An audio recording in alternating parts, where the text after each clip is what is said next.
Chapter 1. As I walked into the grandeur of Harrow School, I couldn't help but feel overwhelmed by the sight of luxury cars parked around me. Was this really a college?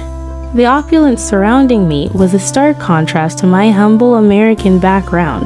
The registration process dragged on, but I finally found myself in the dormitory. My roommate hadn't arrived yet, and the quaint dorm resembled a little house with just two rooms.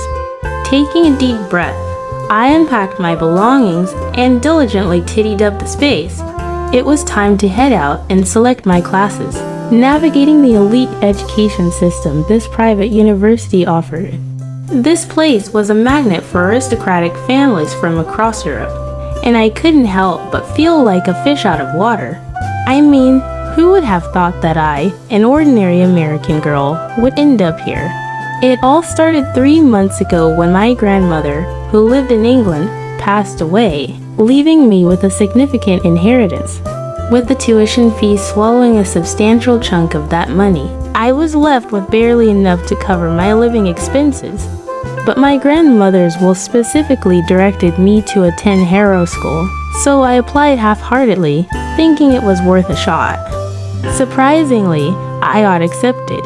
At the registration office, I was met by a kind teacher who was taken aback to see an American student. It seemed that not many Americans chose to study in the UK. Among the Europeans at the school, I felt small and delicate, standing at just 5'3". But my looks often attracted attention: fair skin, big expressive eyes framed with long lashes, and a slightly pouty mouth that had earned me the nickname Dollback in high school. My hair, jet black, cascaded down with softness and smoothness that invited admiration. With registration complete, the teacher advised me to head to the Student Affairs office to join clubs and study groups. I hadn't yet decided which club to explore, but I knew participating in the study groups, with their teacher guidance, was a must. The academic building itself was awe-inspiring, a renovated old palace with never-ending corridors that left me feeling completely lost, reminding me of my poor sense of direction. Oh, gosh. I clumsily collided with someone as I turned the corner. It felt like my head hit a solid wall. I looked up, and there he was, a breathtakingly handsome guy with black curly hair, a straight nose, and those captivating green eyes that seemed to hold endless mysteries. Handsome would be an understatement. He was something else entirely. My face flushed red as I tried to apologize for the accident. I want to go to the Student Affairs office, I stammered, feeling intimidated by his presence. He didn't respond immediately, and I felt the need to escape the situation. But before I could make my move, he caught hold of my wrist, and his sudden closeness startled me, causing a shocked scream to escape my lips. He frowned, and a chill seemed to engulf us. I must have looked like a scared little kitten in his eyes. How endearing, his American girlfriend. He leaned in closer, and the scent of him enveloped my senses, so alluring and irresistible. It made me want to get lost in him, savor every part of him. In my surprise, I pulled back, and I could sense he realized he had crossed the line. He straightened up, coldly instructing, "Go straight, and to the right for the Student Affairs office." "Hello." "Thank you," I hurriedly mumbled, trying to escape the awkward situation. Oh no, he was still holding my hand. "My name is Atlas," he said, without giving me a chance to respond. Then, in an unexpected move, his lips pressed against mine, his tongue exploring my mouth with a sensuous dance. I gasped, the tingling sensation shooting through my spine, leaving me breathless and wanting more. My legs felt like jelly, and I found myself holding onto his shirt for support. He must have sensed my breathlessness and desire as he let go, leaving me dazed with swollen lips, yearning for another taste. I managed to push him away, my heart racing, and my mind blank from the intensity of the moment.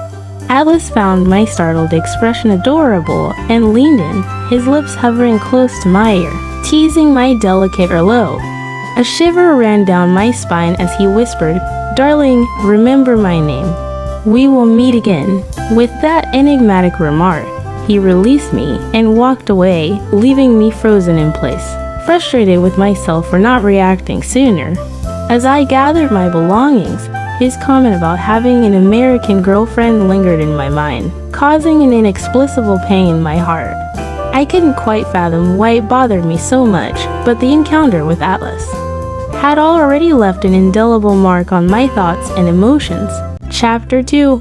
Back in my dorm, I began to pack my things, wondering who my roommate would turn out to be. Just then, the doorbell rang, and I opened it to find a tall, stunning woman standing there. Her chestnut curls flowed freely over her shoulders, and her captivating gray-blue eyes, accentuated by those long lashes, held a mesmerizing allure. She had high cheekbones that added to her unique charm, and her smile, revealing perfectly white teeth, lit up the room. "I'm your roommate. Help me bring my things in," she said, her voice warm and welcoming. "Of course. Come on in," I replied, quickly assisting her with her belongings. Are you American?" she asked with a chuckle. "Yeah, I'm French." "Nice to meet you," she said, her accent adding to her already enchanting presence.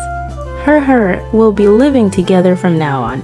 You look stunning." She effortlessly exuded the grace and allure that French women were often known for. "You're beautiful too, like a doll." I couldn't help but compliment her, though inside, I felt a little deflated.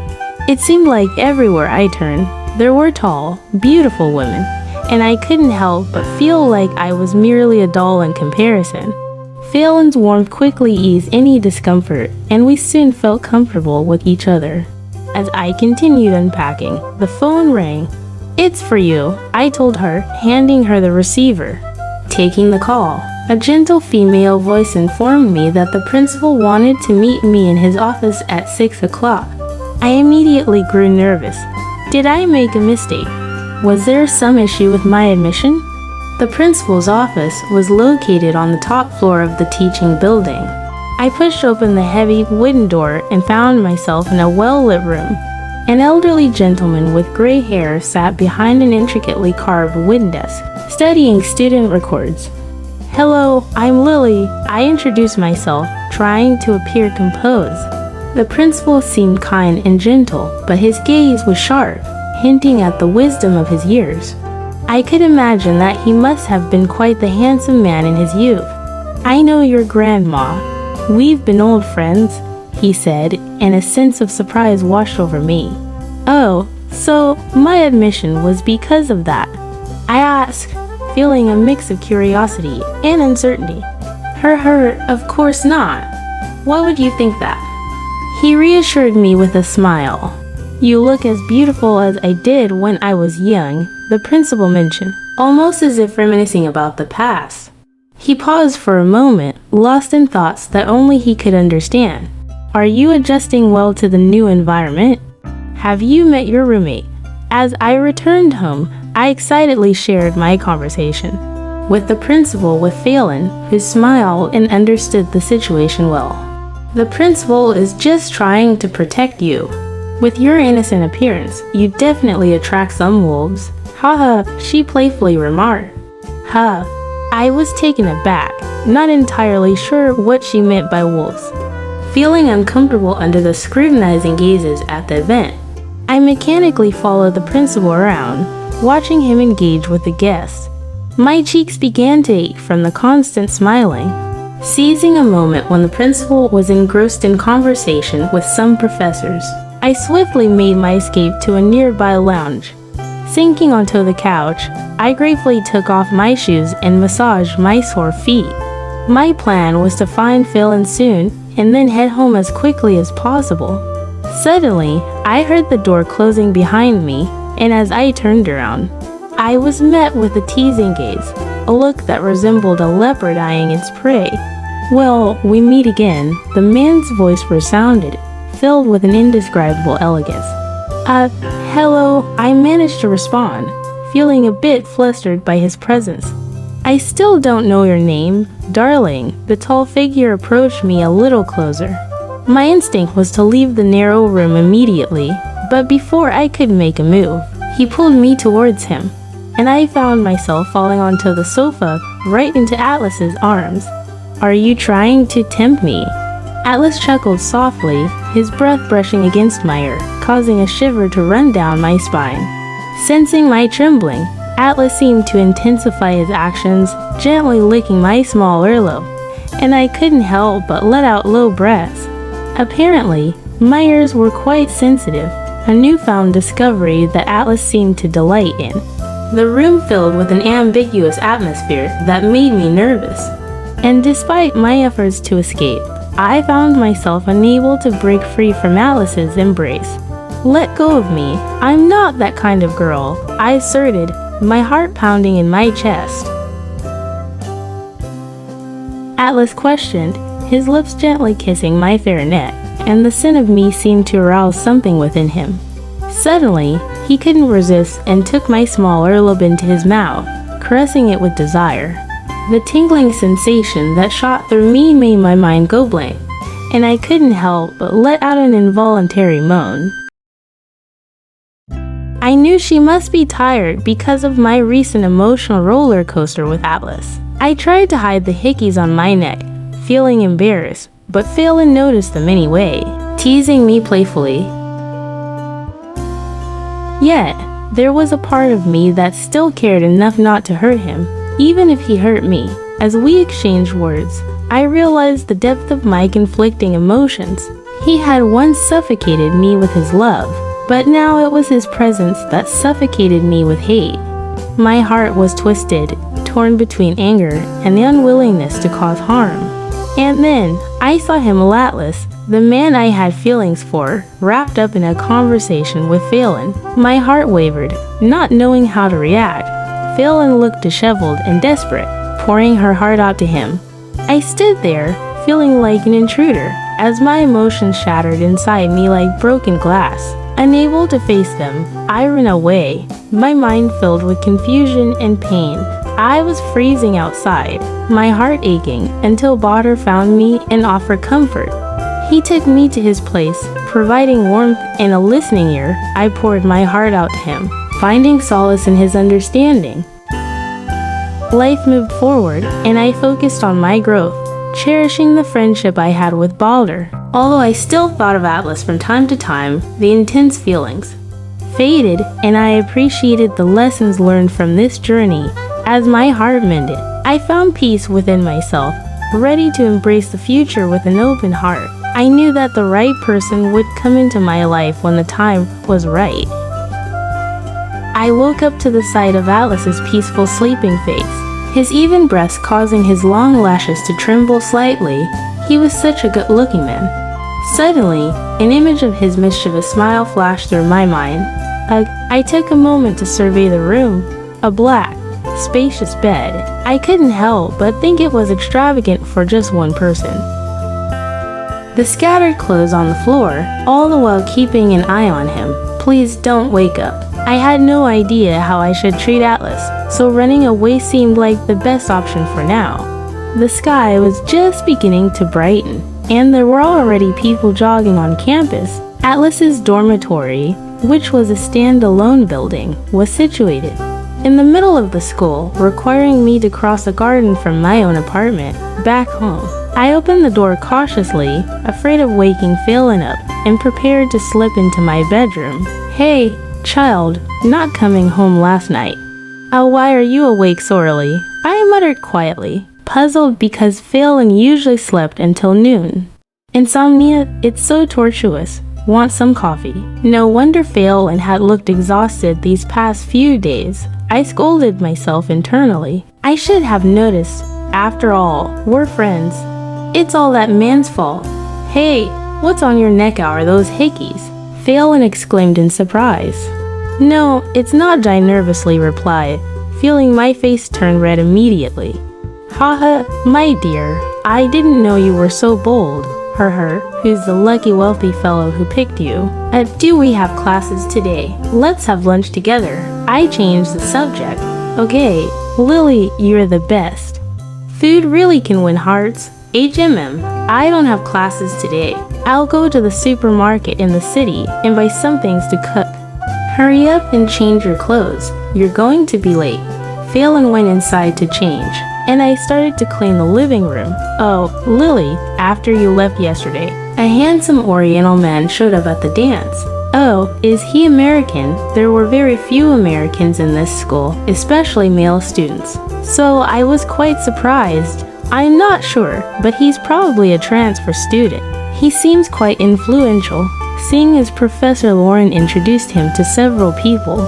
Ah, he's probably the son of some political figure or a wealthy heir. There was a group of women surrounding him, but he seemed aloof. I have to go. I'll be late. I interrupted my friend's gossip and hurriedly left. Wait for me at noon. Got it? I said and went to take a shower. Seeing the marks left by Atlas all over my body, it made me both angry and sweet inside. After my shower, I decided to head to the city to do some shopping, waiting at the school gate for a bus. A stretched RV parked next to me, and the window rolled down. I saw a face I never wanted to remember again. A handsome man sitting in the car was staring at me. Get in, he said. I turned around and walked towards the school. To bodyguard like men stood in front of me. Get in, the man repeated, a hint of impatience in his tone. Are all men just idiots? After saying that, my heart hurt. It turns out, it wasn't that I couldn't hurt you all this time, but rather that I didn't want to. The man seemed surprised by my harsh words. Looks like the kitty has shown its claws. It seems like I've hurt you deeply. I looked at him. This man always gave me a suffocating feeling. It used to be suffocating love, but now it's hate. A hate so painful that my organs feel twisted, but my mind is still clear. Suddenly, the man grabbed my chin, his eyes fixed on mine, and slowly spit out words that seemed to have been brewing for a long time. Come back with me. Lily, go back. I tried to ignore the oppressive feeling and heartache he brought. Go back to be humiliated by you again. Don't say one thing and mean another. You can't forget me. Yes, I definitely can't forget. I will remember how stupid I was to fall in love with you. As I said this, tears flowed uncontrollably. I didn't want to cry in front of him. The man lightly kissed my face. Wiping away the tears, I avoided it, but the man forcefully made me face him. Then he kissed me fiercely, with a dominating desire. His lips sucked forcefully, his tongue teasing and biting, every sensitive part of my mouth being rubbed by desire. I couldn't breathe or escape. I wanted to struggle, but couldn't escape from his much stronger embrace. My whole body couldn't move. I could only let him ravage my lips and tongue. Truly, there really was no air left. My lungs were burning, my whole body weak, and my legs started to tremble.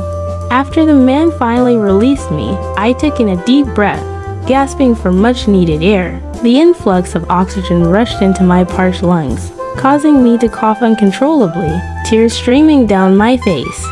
Ignoring the pain in my chest, I mustered all my strength and slapped the man across his face. A resounding smack echoed through the car, instantly chilling the atmosphere to the point of freezing. Anger filled the man's eyes as he stared at me. Opening the car door, the man made no attempt to stop me.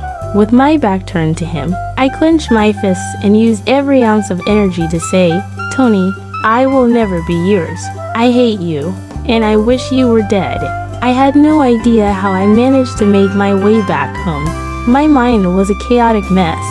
Upon arriving, I sank into the couch and only then realized I had forgotten to buy anything. How would I even make lunch? I breathed a sigh of relief. I hadn't slept well since last night, my mind consumed by turmoil. Slowly, I drifted off to sleep on the couch. When I woke up, it was already past 6 p.m. I got up from the couch and felt dizzy for a moment. I remembered that I hadn't eaten anything since morning and chuckled bitterly. I walked into the kitchen and cooked myself some noodles. My heart raced as the pleasure mixed with fear, and I clung to Atlas.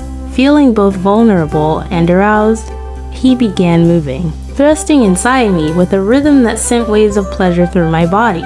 Each movement was powerful and controlled, dominating me completely. Atlas seemed to sense my thoughts, and a mischievous smile played on his lips. "Do you like this, Lily?" he whispered, his voice low and seductive. I nodded, unable to find the words. His fingers traced patterns on my skin, sending shivers down my spine. "You're so beautiful," he murmured, his words caressing my senses as much as his touch. As we slowly came down from our high, I couldn't help but feel conflicted. The pleasure was undeniable, but so was the guilt and confusion. I didn't know where this path with Atlas would lead, but for now, I couldn't resist the pull he had on me. In the aftermath of our encounter, we dressed quickly and silently left the storage room, the weight of our actions hanging in the air between us. "I'll see you later, Lily," Atlas said softly, his gaze lingering on me. I nodded, unable to find the right words to say, with a mix of emotions swirling inside me. I made my way back to the library, trying to gather my thoughts and focus on my essay. But as I sat there, trying to read through the words on the pages, all I could think about was Atlas and the passionate encounter we had shared. It was a dangerous path I was walking, but at that moment, it was the only one I wanted to be on. My heart pounded as I walked back to the reading room, the encounter with Atlas still fresh in my mind. The passion and thrill of our forbidden tryst left me feeling both exhilarated and anxious. I couldn't believe I had allowed myself to be swept away by him again, even in such a risky situation. As I settled back into my seat, I couldn't concentrate on my studies. My thoughts were consumed by the intensity of our encounter and the lingering sensation of his touch.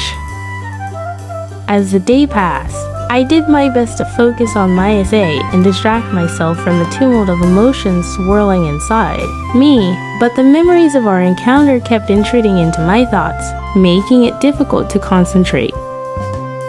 Engaging in light conversation and trying to keep my mind off Atlas. But every now and then, my eyes would unconsciously wander around, searching for any sign of him. I felt both relieved and disappointed when he didn't show up. Part of me wanted to see him again, while the other part feared the consequences of our reckless actions.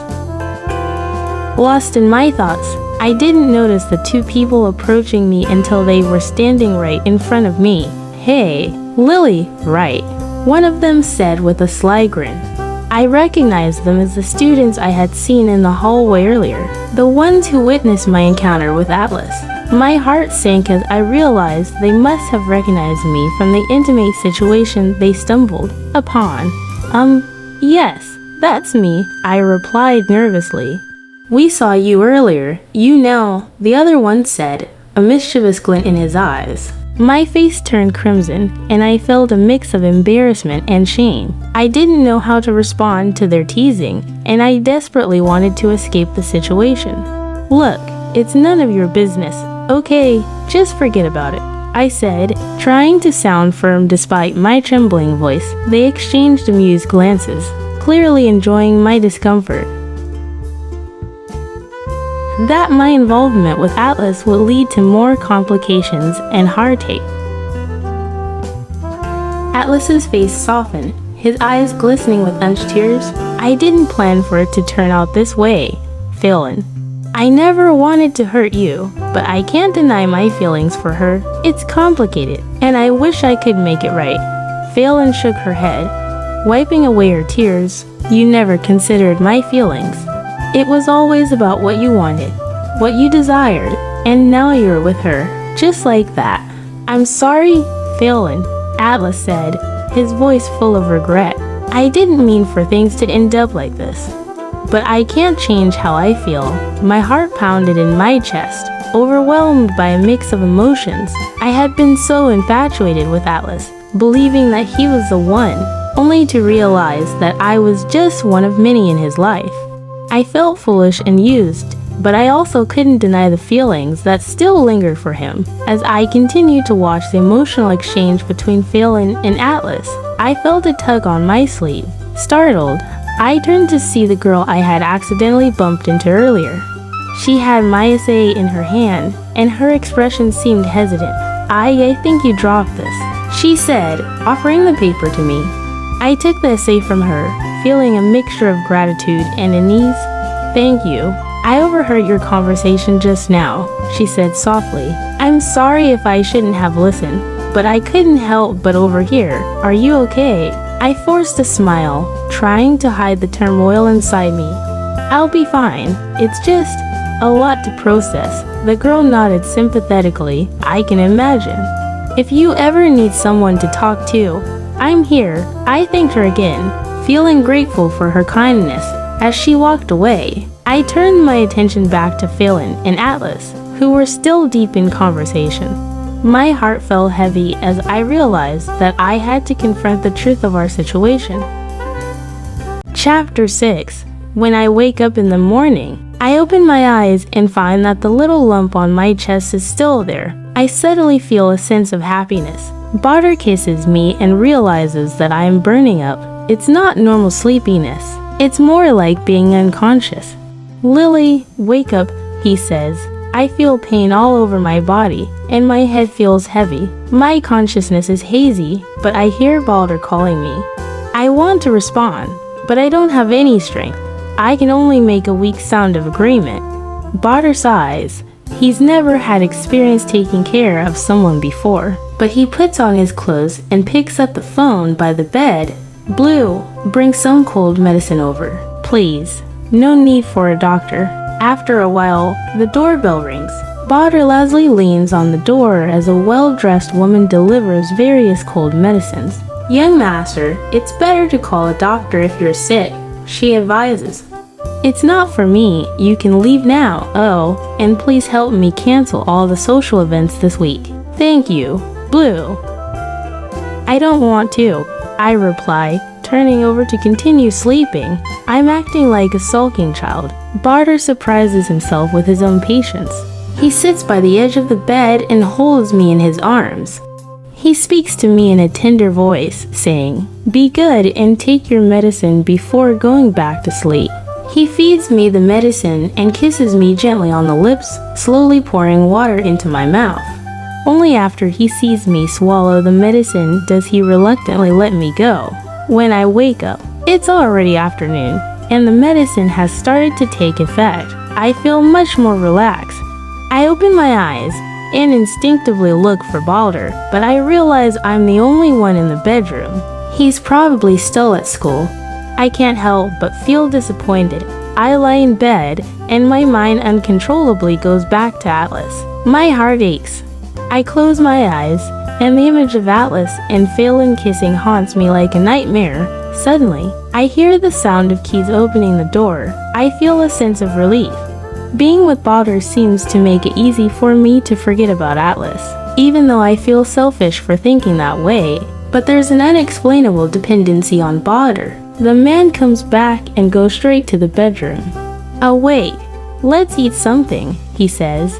Bahadur is a bit surprised to see that I'm already awake.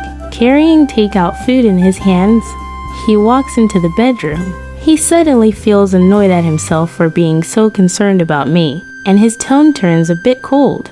Yeah, I'm really hungry, I say, unaware of his change. I smile happily when I see the food, ready to start eating. Stay still. Let's eat here. Bahadur's eyes widen at the sight of my smile, and he seemed to warm up all over.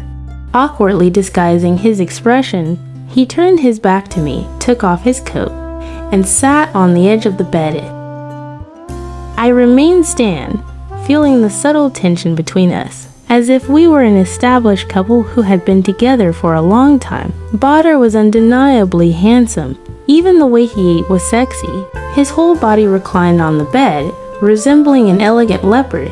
I'm done eating, I said awkwardly. I'll go take a shower. There are clothes I bought for you in the bath. I hurriedly entered the bathroom, relieved. I wondered how long I would stay here.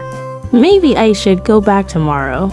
Bahadur tidied up the things on the bed, hearing the sound of water from the bathroom. His eyes darkened, realizing his undeniable desire for my body. He paused for a moment, but then walked straight to the kitchen to throw away the trash. This will keep us warm. Hey, I glared at him, wanting to escape but unable to move due to the tightly wrapped blanket. I could only glare at him fiercely, desperately trying to ignore the sparks he was creating on my body. Being touched at the waist made me completely helpless. To Bahadur, my expression resembled an angry little cat, irresistibly cute and inviting to be teased. His big hand slipped under my armpit and stroked my heaving chest, his long fingers playing with the top, slowly massaging it. "Let go, Bahadur," my hoarse voice pleaded, sounding more like it was filled with desire. Shouldn't I be rewarded? The man's wicked voice had an extra layer of sensuality, and suddenly, Atlas's image flashed in my mind, the same wicked gaze. My body stiffened, anger and fear welling up within me. I struggled with all my might and said, "Let go of me." I heard his words, and suddenly, I felt incredibly wrong. Sick people tend to be more clingy than usual. Tears streamed down my face uncontrollably as I said, "You're all the same." Being nice and comforting until someone gives their heart, only to be crushed. "Assholes, you're all assholes." Bahadur panicked when he saw my tears. Each teardrop felt like it was falling on his heart. He instinctively held me tighter, gently kissing away the tears on my face, and carried me into the bedroom. Feeling all the grievances of these past days, I couldn't stop crying. I never knew I could shed so many tears before. Helplessly, Bahadur lay on the bed, embracing me, watching me curl up in his arms, sobbing. He held me even tighter. I felt the warmth of a man's embrace, as if I could find solace by burying myself in it. "Give dating a try," Bahadur murmured into the nape of my neck. I froze. My brain told me not to trust too easily, but my heart couldn't help but beat faster. It raced so fast that it felt like it was about to burst from just one sentence. Little did I know, a man's heartbeat was even faster. His heart, for the first time, was anxious over an answer. As we prepared to leave, I contemplated telling Bahadur that maybe we shouldn't go to school together, but it seemed like he was in a hurry to leave, leaving me feeling a bit disappointed. Thinking about the past, it seems like it has already experienced something similar. It's like Cinderella, who was favored by the prince, and after arousing the jealousy of the others, the prince just casually played along. Atlas had watched me disappear at the end of the hallway. He'd witnessed the whole thing, seeing my little body trembling with anger, and knew that his presence would only make things worse. I submitted my application to change dorms this morning, and it should be approved within the week. I opened the door. The room was the same as when I left, and it looked like Phelan hadn't been back for the last couple days. She's with Atlas, I think. Professor Kaiser suspects that your literature history paper may have been plagiarized. The principal's voice held severity. My mind went blank in surprise, and I struggled to compose myself. I wrote the paper myself. I have drafts to prove it, I said, attempting to sound calm. Your paper doesn't include a reference list, the principal stated. That's not possible. I attached it at the end of the paper. I insisted, after sizing me up. Professor Kaiser spoke. Lily, you should know that failing to indicate references is equivalent to plagiarism, this being your first paper. You should take it seriously. Plagiarism is a serious matter that will be placed on your record. I know, Professor. I promise I wrote it. I realized the gravity of the situation, and my voice trembled with urgency. Atlas had remained silent the entire time. Now, he leaned towards Professor Kaiser and whispered a few words in his ear. The professor nodded. Lily, you can find someone to provide a character reference for you. They're guaranteed, along with your drafts, should serve as proof. We can allow you to submit another assignment, the principal suggested. Deep down, he knew that, besides himself and Phelan, there was no one else in this school that I knew well enough. This method compelled me to come to him, allowing for a punishment after my today disappearance. Do you have someone who can vouch for you? Lily?" the principal asked. I paused for a moment, considering before answering. "Yes, Bahadur." Upon hearing me say that name, Atlas's fury erupted, practically oozing from his body. He wanted nothing more than to rush forward and crush me, ensuring that my thoughts revolved solely around him. I saw the anger burning in Atlas's eyes, yet I met his gaze head-on, unafraid.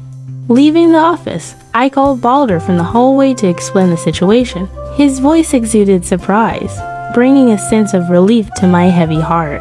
"Wait for me there. I'll be there in 5 minutes," he said. "Okay, thank you." I finally felt a sense of peace in my heart. Standing outside the principal's office, waiting for Bahadur, I never expected that the situation could be resolved so easily. I took a deep breath. "I underestimated you," came Atlas's cold voice from behind me. I turned to face him, but remained silent. Atlas saw my indifference and felt the anger in his heart. Unable to release it anywhere, he grabbed me and pulled me into his arms. I struggled to free myself, but he lowered his head and kissed me fiercely without any mercy. He bit my lips, as if wanting to devour me whole. There was a fire burning inside me, with no way out. He continued to kiss me aggressively, declaring his ownership. I was taken aback by Atlas's anger. His forceful kiss left my lips tingling. I pushed him away with all my strength. My eyes filled with tears as I stared at him. Atlas was also startled by his behavior. He looked into my tear-filled eyes, full of regret for his actions. He was about to come forward and apologize, but suddenly he noticed Bahadur, who was standing behind me with a dark gaze. Bahadur's angry and hurt expression haunted my mind. It felt like my heart was being squeezed repeatedly, causing immense pain. When Bahadur came out, I approached him, wanting to explain. Bahadur didn't even look at me. He coolly said, as if forcing the words out between his teeth, "Go away." I stood still, feeling a blankness in my mind. The man who fed me and watched movies with me no longer wanted me. A feeling of abandonment filled every inch of my body, and I bitterly thought that I deserved it for my own actions. I don't know how I made my way back home. When I opened the door, I found Phelan and a beautiful black-haired woman sitting on the couch. "Lily, you're back," Phelan said in surprise, with a hint of awkwardness. I forced a smile and prepared to go to my own bedroom. I glanced back at the black-haired woman and felt a hint of recognition. Suddenly, I remembered that she was the girl I bumped into downstairs that day. Going downstairs, I suddenly remembered that it was the day I dropped my well-written paper on the floor. A chill ran through me, sensing something. I looked at mine and noticed that he was looking at me with a playful gaze. The question that came to my mind slipped out of my mouth. "You took my paper, didn't you?" The black-haired girl smiled lightly. "Not bad, you're quick to react."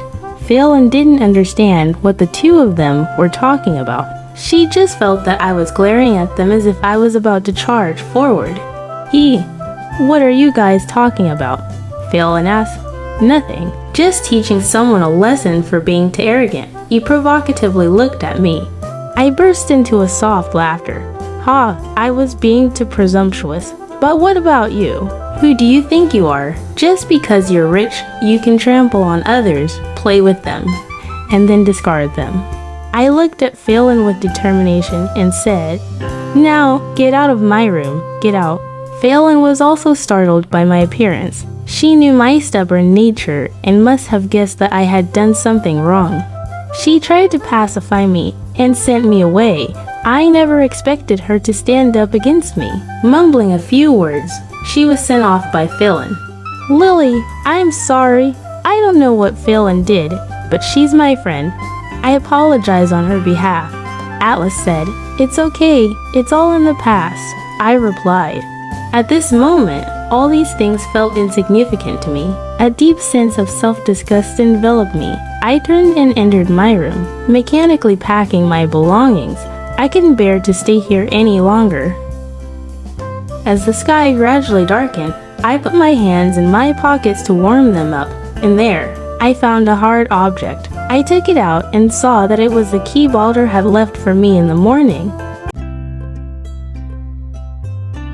He leaned in and gave me a quick, stolen kiss. I was brought back to the present, seeing the satisfied expression on his face. Time to wake up, I gently said. Baby, I'm hungry, Bahadur replied. Oh, I'll make breakfast then, I said, trying to get out of bed. But actually, it's not my stomach that's hungry, Bahadur said playfully, taking my hand and guiding it down. My face flushed instantly, understanding his intention. Stop teasing, I replied, pulling my hand away and jumping out of bed. I saw Bahadur lying there, looking relaxed and with a hint of unsatisfied desire in his eyes. I couldn't help but feel a little amused by his pitiful expression.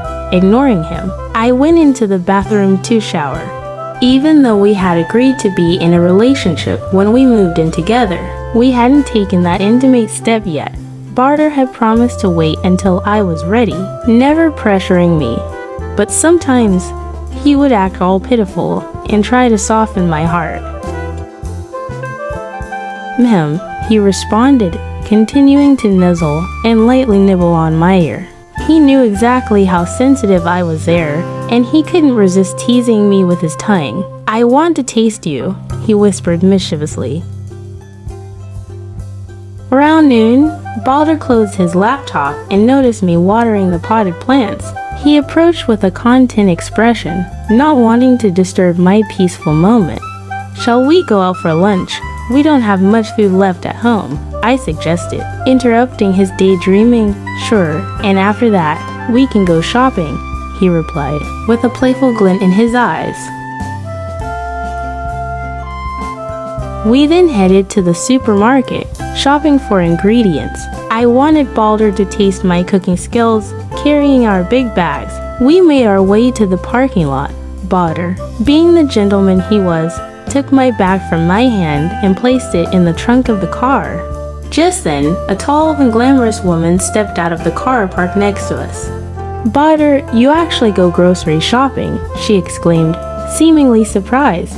Bahadur's response was a bit awkward, and I couldn't help but feel curious about this woman. She turned her gaze to me, giving me a once-over before letting out a light laugh. Changing things up, she teased Bahadur, leaning in closer. You still remember my number, right? You can call me anytime. With that, she sauntered away in a seductive manner. I kept my emotions in check, calmly opening the car door and getting in, leaving Bahadur to wonder how I would react to this unexpected encounter. Bahadur felt a twinge of disappointment and anger in his heart. Was he really nothing to me? He forced a bitter smile and got into the car as well. I sat on the couch, wrapping my arms around myself, lost in my thoughts and emotions. Baby, you're jealous, he said, masking his happiness with concern. Yet, my insecurities kept creeping in, making me fear that everything would eventually fade away. Nestling into his arms, I playfully teased, from now on, if you ever talk to a beautiful woman, I'll ignore you forever.